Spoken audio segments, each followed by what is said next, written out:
गली में तोरा धरैनी रे भाई से तोरा पिटैनी रे। अरे का करे आइल रह हड्डी मसली सब देला से दूर अरे मरले सारे कसम से भरा अरे मरले सारे कसम से भरा अरे मरले सारे कसम से भरा।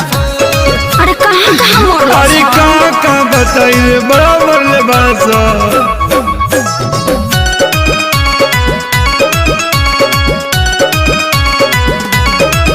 मुँह खोला होट बलेटवा खिया दी अब नया राजा हरदी पिया दी।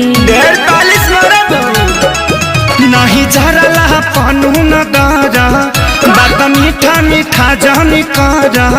ओहो ऐसन कहे सोचता रह तनिको न कोइला हस विचार कुर्ता पायट कुल्ही देला सफार लहै हरदी गुड़ पीला तका कर मिले हम आईनी रे प्यार में गलती भारी कईनी रे।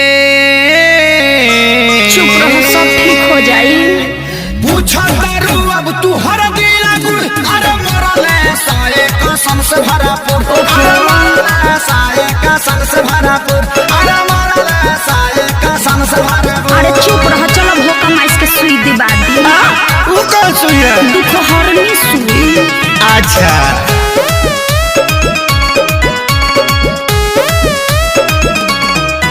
मरल सन जैसे मारे कसाई पापी हो बड़ी बड़े सभाई जनता रे खेसारी सभन के सब खेला है बचन के माने के नहीं मोहब्बत में हार ठीक नहीं कोइला सभाई हमार। अरे हेंगा कोई मारेला अरे इज्जत अपन हम लुटैनी रे आ सोनू के बात में पड़क गईनी रे। रहे के बायब तो तोरा से दूर अरे मरले सारे कसम से भरा। अच्छा चुप अरे मरले सारे कसम से भरा अरे मरले सारे कसम से भरा। अरे बाप रे बाप दर्द होता। अरे लावा अमर लाता के पाता साट दी।